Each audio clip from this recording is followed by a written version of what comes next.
يا صباح الفل والهنا والسعادة والفرح، ويا رب كل حد بيتمنى اي حاجة تحصل له تتحقق له، ربنا يراضي قلوبكم كلكم جميعا يا رب. المهم فيديو النهاردة فيه روتين صباحي هادي كده لطيف، نحضر فطارنا سوا ونعمل كل الحاجات دي كده سوا مع بعض. وكمان بعد ما نخلص الروتين الصباحي الهادي الرايق ده هنعمل روتين قوي جدا وجبار هتشوفوا برضو في نفس الفيديو ده. المهم صحيت الاول قلت كده احضر فطاري برواق بعد ما وديت اسيا الحضانة، وجيت بقى اعمل الفطار معاكم واتكلم معاكم بقى ايه في شوية حاجات كده حقيقي فارقين جدا جدا جدا في يومي.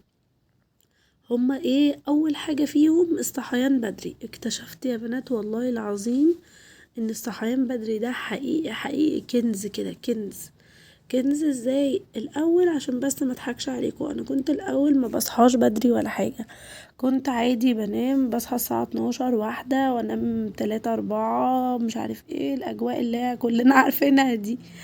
المهم بعد بقى ما اسيا دخلت الحضانة وكده فبقيت اصحى بدري. اكتشفت ان اليوم حقيقي فيه بركة جدا، حقيقي نفسيا احسن. ليه بقى؟ لان اليوم لما كان بيبقى قصير كنت ببقى مضغوطة، اللي هو صاحية متأخر، فاروح فين بقى واجي منين، اللي هو عايزة انضف وعايزة اروق وعايزة افطر وعايزة اخلص المطبخ وعايزة اعمل الطبيخ والاكل وعايزة مش عارف اعمل ايه، ومش لاقيه مساحه بقى ليا ومش لاقيه كذا، فالدنيا مضغوطه فوق ما انتوا تتخيلوا. فبتيجي اخر اليوم اللي هو تنهاري، ايه ده بقى اللي هو عايزه تنهاري. اكتشفت بقى ان احنا لما بنصحى بدري، مثلا بصحى اعمل لها لانش بوكس والبسها وكذا وانزلها الحضانه، برجع الحضانه الحمد لله قريبه من البيت، فبرجع احضر فطاري على الرايق كده مش بدخل انام. وبعد كده ابتدي بقى اشوف مهمة اليوم اللي انا حطاها ايه. بصراحة كل يوم بعمل حاجة، مش بطلت ان انا اعمل كل حاجة في نفس اليوم. كنت في الاول في اول الجواز لازم اقوم اما اجي انضف الشقة لازم انضفها كلها في نفس اليوم. اكتشفت ان ده هدر وقت وهدر صحة وهدر نفسية على الفاضي. هنا الاول قبل ما اكمل لكم كنت بفتح اليوتيوب عشان اشغل قرآن وكده يبقى احب صوته عالي في البيت، فلقيت فيديو بتاعي اهو كان لسه نازل ساعتها، ففرحت الصراحة فقلت اوريكم وافرحكم معايا. المهم عذرا برضو على صوتي اللي عنده برد ده، بس حقيقي الدور مدمرنا، بس الحمد لله الحمد لله احسن من غيرنا. فلقيت ان ايه بقى، لا بصحى من النوم اعمل الحاجات دي وبرجع بحدد بقى ايه كل يوم حاجة اعملها. كده الشقة بتفضل نضيفة كلها وكل حاجة بتبقى متنضفة تنظيف عميق قوي، وما ببقاش برضو جيت على نفسي بالطريقة اللي هي تتعبني نفسيا وجسديا. هنا برضو الفكرة دي كنت بوريها لكم، معلش فكرة مهمة جدا بالذات للي عندهم أطفال، ان الابواب السلك اللي هي الالموتيل دي ممكن تقدروا تقفلوها بالقفل اللي انا وريتهولكوا ده، او في قفل بيبقى من فوق كده علشان برضو الاطفال. ماشي، بعيدا عن الكارثة اللي انتوا شايفينها في الأوضة قدامكم دي، هكمل لكم الأول النقطة دي لأن حقيقي مهمة جدا، وبعدين احكي لكم ايه اللي حصل في الأوضة. فلقيت ان لا، لما بحدد لنفسي كل يوم مهمة، مثلا النهاردة هنضف اوضة الاطفال تنظيفة عميقة، فبنضفها وبصوا بقى كل حاجة نضفها حلوة قوي واعطرها واعملها وكذا واقفلها تبقى زي الفل. بكرة هنضف مثلا اوضة النوم نفس الكلام، الريسبشن كذا، كل يوم قطعة. المطبخ التويلت، بس مش قطعة بس بعملها مهمة واحدة، لأ، المهمة دي بتبقى مهمة بإتقان كده، إلى جانب المهام اللي هي ما تنفعش ما تعملهاش، اللي هي مثلا ان انتي تصحي وتلبسي وتفطري وتعملي وكذا، ان انتي تطبخي عشان هتاكلوا، ان انتي تغسلي مواعين اليوم، ان انتي مش عارف، يعني في مهام كده ثابتة معاكي يوميا. تمام. لكن المهمة الإضافية اللي أنا بقولكوا عليها ان انتي كل يوم تمسكي أوضة معينة.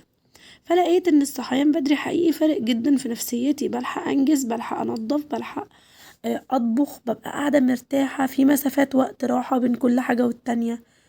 مثلا افطر واقعد كده شوية امنتج فيديو، ابقى معاكم اكتف اكتر على انستجرام، ابقى كذا. فلقيت ان في وقت اكتر اقرا قرآن، اصلي، اسمع فيديوهات. بحب قوي الايام دي اسمع فيديوهات مثلا بتحكي عن حياة سيدنا النبي عليه الصلاة والسلام، الصحابة، الكلام ده. بحب اللي هو ايه، مش الفيديوهات الدينية على قد ما هي الفيديوهات اللي فيها حكاوي، فاهمين؟ فتقدروا بقى تقعدوا مع نفسكم تشوفوا شغفكم، تشوفوا انتوا بتفكروا في ايه، بتحبوا ايه، بتحبوا تقعدوا تعملوا ايه، فاهمين؟ فالوقت ده كله مش هتلاقوه غير لو حقيقي صحيتوا بدري، تطبخوا بروقان، تنضفوا بروقان، وهكذا. هنا بقى اوضه الاطفال، كنا لسه داخلين من السفر اول يوم لينا في الشقه، وكنت في المطبخ بعمل اكل وكده. طلعت لقيت اسيا عامله المنظر اللي انتوا شفتوه من دقيقتين في الفيديو ده. فجيت لميت كل اللعب، وبس لميت بطريقه مهذبه شويه وكويسه في ايه، ان انا لميت كل مجموعه لعب معينه مع بعض، يعني حاجات الطبيخ اللي هي الحلل والبوتاجازات والشوك والحاجات دي كلها سوا. شنطة الدكتور اللي كل الأطفال بتبقى تتجنن عليها مع بعض.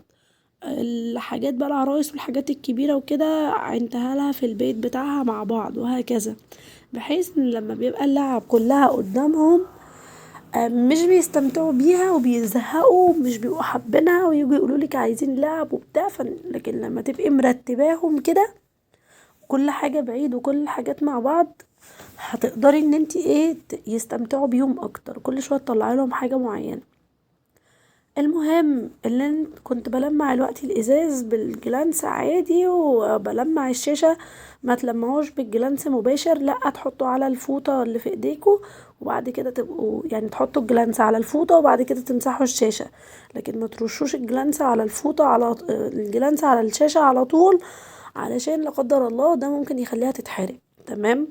والبقع الزغنطوطة اللي كانت في الازاز بتاع التسريحة ده، دي مش بقع، دي القشر، الدهان متقشر، وده من الراجل اللي حسبي الله ونعم الوكيل فيه، اللي عامل العفش، لانه حقيقي ما عندوش ضمير. الخشب كويس وكل حاجة كانت في العفش المفروض كويسة، يعني الراجل اللي عامل العفش عامل ديزاينات حلوة، لكن الدهانات بتاعته سيئة جدا، التقفيلات بتاعته سيئة جدا. المهم انا مش مسامحاه يعني، وما علينا. احسن حاجه بقى نضفت اهي معايا جامد. كان البليدج بينضف الخشب حلو قوي. تسمعوش اللي يقول لكم ما تعمليش اوضه بيضه، ما تعمليش اوضه سودا، اعملوا اللون اللي انتوا عاوزينه طالما في الخشب. تمام. وهيتمسح بالبليدج. ما هي الاوضه اوف وايت قدامكم، هي ابيض على فكره، يعني افتح درجه في الاوف وايت. تمام. المهم بقى يا صحابي جيت طلعت بقى طقم ملاية نضيف من جهازي، وركبنا الستارة، وطلعت طقم الملاية فيه احمر علشان خاطر السجادة حمرا. السجادة دي كنت نفسي تبقى كشمير او رمادي او كده بصراحة يعني، بس جبتها في وقت كان ده كان بعد الجواز، وكان يومها راحة النساجون، ومعايا اسيا ومعايا توتو، والاتنين بيعيطوا وبيصرخوا في الفرع، ومش لاقية الالوان، عارفين انتوا الضغطة دي. وكل اللي فارق لي ان تبقى حاجة سميكة علشان لما يقعدوا على الارض او كده توتي ما تقعش مثلا، او دماغها تتخبط في الارض. فاللي هو طب تمام، اللي فيها مواصفات ان هي سميكة وكده، الحمرا ماشي يلا تمام فاهمين؟ فهي صراحة حلوة وشيك، بس انا اللون اللي كان نفسي تبقى رمادي اكتر او كشمير. المهم حطيت الطقم ده، حقيقي عجب اسيا قوي وعجبني، وفرشته على على السريرين. ولما تيجوا تفرشوا الملاية بحب احط كده من تحت المرتبة، عشان مهما اسيا اتنططت وكده الملاية ما تطلعش. وباخد الملايات كده القديمة احطها على الغسالة فورا، عشان ما كركبش الدنيا. وبعد بقى الترويق والتلميع وكده نيجي بقى الارضيات، بخليها اخر حاجة. بعملها كده، بشفط كل حاجة بالمكنسة، ومش بستخدم المكنسة للسجاد بس، بستخدمها برضه للسيراميك ولاي تراب الاقيه في اي حته بالمكنسه عادي. او بصوا ما شاء الله ما بتقولش لا يعني. وبس كده بقى جت افضل مرحله واحب مرحله على قلبي، وهي مرحله ان احنا بقى نرش المعطر. تمام. المعطر ده ريحته كانت حلوه قوي، واكتر حاجات ان هي يثبت معاكوا المعطر الروايح فيها، ان انتوا ترشوا مثلا ايه على السجاد، على الستاير، على البتاع ده، الملايات من تحت كده، من ارضية، من الجنب اللي هو بتاعها ده. الحاجات دي بتخلي المعطر يثبت في الأوضة بطريقة يعني بصوا مش هتتخيلوها. وبس، يا رب تكونوا فرحتوا في الفيديو ده واتبسطتوا، او استفدتوا مني بأي حاجة ولو بسيطة، واشوفكم على خير في فيديوهات جاية تانية كتير، ويلا باي باي.